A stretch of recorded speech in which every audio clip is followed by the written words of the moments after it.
RCR, la red que comunica y une al Perú. Le damos la cordial bienvenida a esta hora al doctor Pedro Angulo Arana, ex fiscal anticorrupción, es decano del Colegio de Abogados de Lima, reconocido procesalista en temas penales. Qué gusto saludar al doctor Angulo, como siempre muy amable por atender la comunicación con RCR. Buen día, José. Más bien, muchas gracias por la invitación. Mi saludo a todo su público. En términos jurídicos, ¿qué significa para el país y sobre todo para la comunidad internacional estos hechos de presunta corrupción que involucran al presidente, ¿no? Y que ha culminado con esta acusación constitucional del Ministerio Público ante el Congreso de la República? Bueno, significaría una continuidad de lo que en algún momento fue destacado en otros países, en el sentido de que en el Perú, si bien es cierto, se cometía corrupción al más alto nivel, el Perú era un país capaz de procesar a sus expresidentes, sin hablar de gobernadores regionales y también alcaldes. En ese sentido, lo que el Papa también observó en una visita y decía qué es lo que pasa en el Perú, que los presidentes están procesados, algunos en la cárcel, otros fuera. Entonces, bueno, desgraciadamente es una continuidad, pero también diríamos que en beneficio del país, la acción de la justicia reacciona y en este momento se está buscando una interpretación de la Constitución más allá de lo literal y que permita el procesamiento del presidente, su alejamiento del Estado, para que posibilite pues tranquilidad, ¿no? Porque definitivamente si tenemos una persona que encabeza criminalidad organizada presidiendo el país, definitivamente eso no nos presenta bien ante el mundo.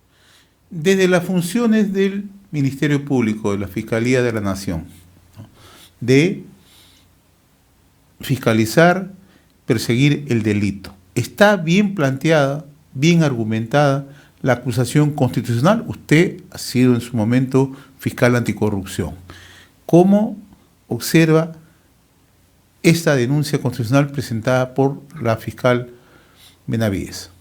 Está muy bien preparada, se nota que se ha ido desarrollando con tiempo, está muy bien argumentada, distribuida, presenta no solamente los indicios que a veces se mencionan, sino también hay prueba directa en el sentido de testimonios de personas, también los que son colaboradores eficaces, cuyos nombres no se conoce a diferencia de los primeros, y también documentos, ¿no? En ese sentido, sí, es un abigarrado documento donde están presentes todos los elementos de convicción capaces de convencer acerca de la idoneidad de esta denuncia. Ayer en conferencia de prensa, tanto el presidente de la República, Pedro Castillo, como ministro de Estado, y de manera muy puntual el presidente del Consejo de Ministros, Aníbal Torres, han minimizado esta acusación, ¿no? Y lo que insisten de manera permanente es que el Ministerio Público, la Fiscalía de la Nación, lo que intenta es perpetrar un golpe constitucional. Me gustaría conocer su apreciación desde el punto de vista jurídico, ¿no?, porque hay un permanente ataque a la Fiscalía de la Nación en estos momentos, ¿no? Y ahora ya se insiste de manera sistemática en que es inconstitucional y que debajo de todo esto hay un golpe en la sombra. Bueno, definitivamente eso es falso, ¿no? Yo entiendo que algunos lo repitan por ignorancia, otros porque están mintiendo, ¿no?, flagrantemente, porque lo que se está haciendo, inclusive lo que en algún momento planteó el Congreso, es una medida que está en la Constitución. Los que hablan del golpismo están haciendo nada más que una defensa mediática y que ya no nos sorprende, que además siempre se ha hecho, ¿no? Lo recordamos con Alan García, con Toledo, con Keiko Fujimori. Siempre se victimiza al procesado, se dice que hay una confabulación, que no quieren que participe políticamente. Ya conocemos eso, pero si lo analizamos jurídicamente, entonces sí vemos que hay un fundamento real y que el Ministerio Público en este tema está actuando conforme a sus facultades, ¿no? La Fiscalía de la Nación está procediendo adecuadamente en este tema. Es decir, ¿se han reunido todos los elementos probatorios con la experiencia que usted tiene? Lo que sucede es que a veces en diligencias preliminares, excepcionalmente, se consiguen los fines que son de la investigación preparatoria, ¿no? Como nosotros sabemos, las diligencias preliminares están destinadas simplemente a recoger elementos suficientes como para abrir una investigación formal. La investigación formal es la investigación preparatoria, pero en este caso, en diligencias preliminares, conforme a que se han hecho allanamientos, conforme a que existen colaboradores eficaces, conforme a que se han recogido documentos, por ejemplo los de Petroperú y otros inclusive de Palacio. Entonces sí hay elementos que son propios ya de la investigación preparatoria y creo que es lo que ha motivado que la fiscal de la Nación presente pues un pedido ante el Congreso para habilitar ya todos los pasos siguientes, alarmada además por el tema pues de que se trata no solo de delitos contra la administración pública como colusión y otros, sino también criminalidad organizada. Es una circunstancia bastante grave, no puede pasar por alto. Estamos frente a un proceso complejo y una acumulación de delitos. ¿Eso es? Definitivamente que sí, por eso es que se unieron los casos de Petroperú con el caso del puente Tarata, ¿no? En ese sentido, la suma de ambos, nosotros apreciamos que están en el sustento de esta denuncia constitucional. Ahora, ¿cuál es el procedimiento que se va a seguir en el Congreso de la República? Ayer la fiscal ha sido bastante directa. Esto ya está en manos del Congreso. Efectivamente, ¿no? Y ha llamado además a la interpretación de la Convención de las Naciones Unidas en relación a el artículo 30, incisos 2 y 3, para que se pueda interpretar el artículo 117 de la Constitución. El día de ayer he visto que lo ha recibido el señor Chevasco Piedra, que es el oficial mayor del Congreso, y en el día lo ha pasado a la subcomisión de acusaciones. Esta tiene 10 días para pronunciarse. Eso quiere decir que se convocaría a un pleno a la comisión permanente, ¿no? La subcomisión se presenta ante la comisión permanente. Si la comisión permanente se convence de las conclusiones que deberían de ser en el sentido de aceptar la denuncia constitucional, entonces la comisión permanente se convierte o actúa como fiscal y se presenta ante el Pleno del Congreso a sustentar la denuncia constitucional y ya votan todo el Pleno, excepto los miembros que conformaron la comisión permanente y la subcomisión, que también es parte de la comisión permanente. Por lo tanto, ya es una votación diferente a la de la vacancia, por ejemplo, la que va a asumir si es que se denuncia constitucionalmente o no al presidente. Ahora, ¿por qué es gravitante lo que dijo ayer la fiscal? Acudir a la Convención de Naciones Unidas. Yo diría que es un respaldo más para la interpretación que se puede hacer del 117. Lo que se escucha es que la defensa del presidente dice que el 117 impide que se pueda acusar al presidente.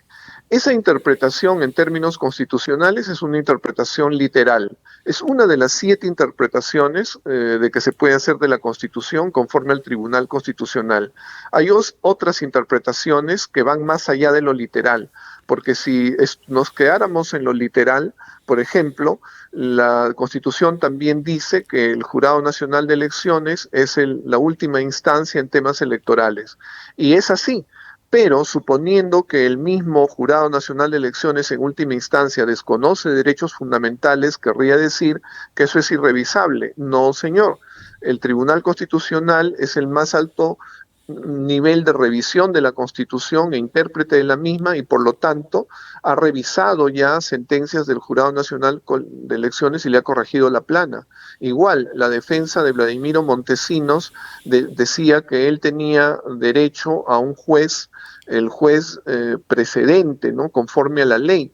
Pero ¿qué pasaba? Que el sistema formó un especializado en delitos de corrupción de funcionarios. Él quería salir de ese juez y también adujo que la Constitución decía el juez natural. Entonces se interpretó que definitivamente no se considera una interpretación literal de la Constitución, sino que se abre. Es lo mismo que ahora se está pidiendo en el caso del artículo 117, que no hay una interpretación literal, la Constitución no es de piedra, la Constitución se interpreta de manera armónica, conforme al principio de unidad de la Constitución, de concordancia práctica de la misma y para resolver problemas de la actualidad. En ese sentido, lo que está pidiendo la fiscal de la Nación es absolutamente ajustado a derecho, más a derecho constitucional, y lo que está pidiendo que se interprete el artículo 30, incisos 2 y 3 de la Convención de las Naciones Unidas simplemente refuerza. Aunque no se hubiera aducido ese convenio, igual tanto el Congreso como los jueces, los fiscales y los abogados mismos podemos interpretar la Constitución. El Tribunal Constitucional es el más alto nivel y en todo caso zanja si en los otros niveles ha habido una interpretación inadecuada. Pero no quiere decir que todas las demás instancias, el Congreso mismo, no puede interpretar la Constitución. Estamos dialogando con el doctor Pedro Angulo Arana, ex fiscal anticorrupción, ex decano del Colegio de Abogados de Lima. El documento presentado, la acusación, es voluminosa, está en manos del Congreso. ¿Ello qué significa, doctor Angulo? Que la Fiscalía puede seguir reuniendo más elementos para este proceso, más colaboradores eficaces se pueden incorporar. O sea, eso no impide que la Fiscalía siga desarrollando su trabajo. Definitivamente que sí, porque como decimos acá se están involucrando prácticamente 3 casos, ¿no? El caso de Puente Tarata, el caso de Petroperú y me parece un caso del Ministerio de Vivienda. Entonces sabemos que hay 6 casos e inclusive estos casos todavía no están terminados porque están todavía en diligencias preliminares. Entonces definitivamente se puede continuar con la investigación. Es más, se supone que el día de ayer con las intervenciones, allanamientos que se han hecho, se están recogiendo más elementos de convicción y siempre se van a poder reforzar. ¿Por qué? Porque esto se considera y se suma cuando se diera la acusación. En la acusación es cuando ya se tienen terminados todos los elementos de convicción que se han logrado acumular. Ahora, hay un elemento que nos gustaría que nos ilustre. Se trata de minimizar, se trata de indicar que la Fiscalía tiene intereses ocultos en esta decisión adoptada, ¿no? Cuando uno empieza a revisar, por lo menos las primeras páginas o la primera parte del informe, encuentra que hay testimonio de colaboradores eficaces. ¿Ello qué significa, doctor? Estos son elementos ya suficientemente corroborados, elementos suficientemente ya establecidos para que se plantee esta denuncia constitucional, porque si se empieza a citar ya el número de los colaboradores eficaces, su declaratoria, ¿no? Pero tenemos por el otro lado que funcionarios del gobierno, el propio presidente o las propias personas implicadas intentan negarlo, como es el caso de los congresistas conocidos como los niños.